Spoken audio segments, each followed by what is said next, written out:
తెలుగు రాష్ట్రాల్లోని అన్ని జిల్లాలకు విస్తరిస్తూ అత్యాధునిక వైద్యం అందిస్తున్న మల్టీనేషనల్ హాస్పిటల్ మెడికవర్ హాస్పిటల్స్ ఇప్పుడు మన వరంగల్లో. మచిలీపట్నం పార్లమెంటు పెనమలూరు నియోజకవర్గంలో స్థానిక శాసనసభ్యులు బోడే ప్రసాద్ గారితో కలిసి కార్యకర్తలందరినీ కలవటం, ప్రజలను కూడా అందరినీ కలవటం, ఎలక్షన్స్ అయిన తర్వాత మేమిద్దరం కలిసి వాళ్ళు మమ్మల్ని మంచి మెజార్టీతో గెలిపించినటువంటి తెలుగుదేశం, జనసేన, బీజేపీ కార్యకర్తలందరికీ, ప్రజలకు కూడా ధన్యవాదాలు తెలియజేస్తూ ఉన్నాం. ప్రధానంగా మనం అనేక సమస్యలతో ఉన్నాం. ఈరోజు రోడ్ల పరిస్థితి చాలా దారుణంగా ఉంది. డ్రైనేజ్ వ్యవస్థ చాలా దారుణంగా ఉంది.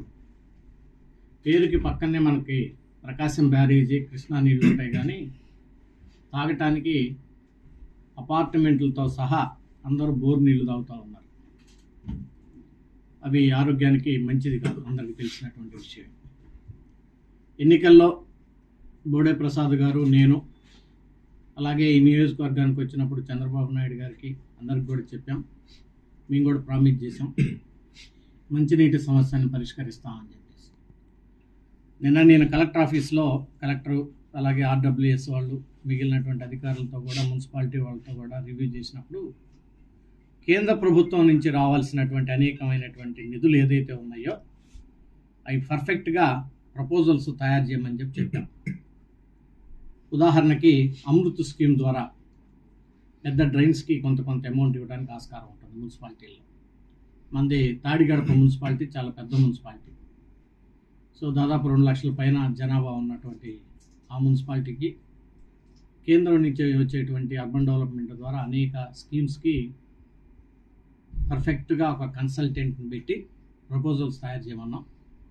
ఆ ప్రపోజల్స్ అయితే నేను డెఫినెట్గా ఢిల్లీలో కేంద్ర మంత్రివర్యులతో మాట్లాడి మనకు రావాల్సినటువంటి వాటాని నా ప్రయత్నం నేను చేసి తీసుకొస్తాం.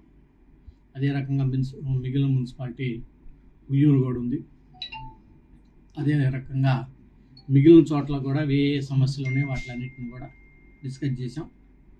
కార్యకర్తలకి వీలైనంత త్వరగా వాళ్ళు కోరుకున్న, గ్రామాల్లో కోరుకున్న విధంగా కొన్ని డొంక రోడ్లు అయితేనేమి, కొన్ని సిమెంట్ రోడ్లు అయితేనేమి, అలాగే కొన్ని కమ్యూనిటీ హాల్స్ అయితేనేమి 1 by 1 కంప్లీట్ చేయడానికి మా వంతు మేము ప్రయత్నం చేస్తాం. అదే రకంగా మీ అందరికీ తెలుసు, పోర్టు కూడా దాదాపు ఒక 30% వర్కులు కంప్లీట్ అయ్యాయి. సో ఒక సంవత్సరం, మ్యాక్సిమం సంవత్సరంన్నరలో పూర్తి స్థాయిలో పోర్టు కూడా కంప్లీట్ అయింది. అయిన తర్వాత దాన్ని ప్రధానంగా ఇండస్ట్రియల్ హబ్గా తయారు చేస్తాం ఈ పార్లమెంట్లో ఉన్నటువంటి. అదే రకంగా మనకు ఉన్నటువంటి నేషనల్ హైవే రోడ్స్లో కంకిపాడు నుంచి గుడివాడకి చాలామంది ఆ రోడ్డు అడుగుతూ ఉన్నారు. సో ఇప్పుడు ఉన్నటువంటిది ఏంటంటే ఆ రోడ్డు 2 కాలువల మధ్యలో ఉంటుంది. దాన్ని ఎక్స్టెండ్ చేయలేము, రోడ్డు వేసినా సరే అది పాడైపోతూ ఉంటుంది. సో దానికి నేనేం చెప్పానంటే, అది కాకుండా పక్కన గ్రీన్ఫీల్డ్ రోడ్డు పొలాలు నేను చేస్తే రైతుల యొక్క పొలాల రేట్లు పెరుగుతాయి, ఈ సమస్య కూడా పరిష్కారం అయింది. 4 లైన్ రోడ్డు కానీ ఇస్తే అన్ని విధాలుగా కూడా అది ఉపయోగం ఉంటుంది.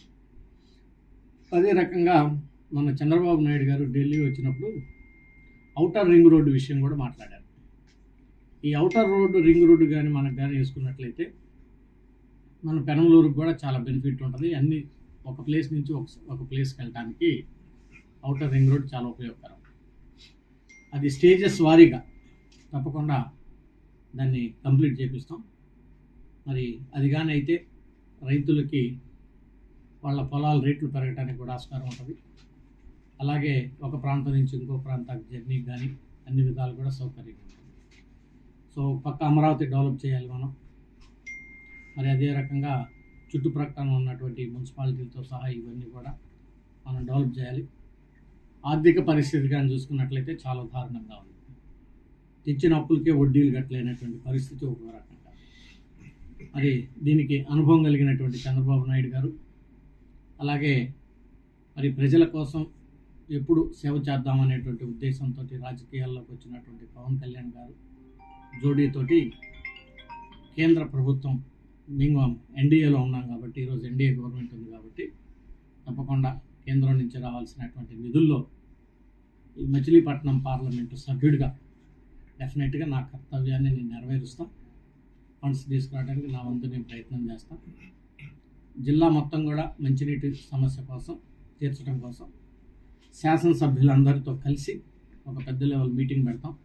అవసరమైతే ఇది డిప్యూటీ సీఎం గారితో కలిసి ఒక మీటింగ్ పెట్టి ఒక ప్రణాళికలు కూడా సిద్ధం చేసి రానున్నటువంటి 1 సంవత్సరం కాలం పాటులో దీన్ని టెండర్లు పిలవటానికి ఎలా అనే దాన్ని కూడా ప్రయత్నం చేస్తాం.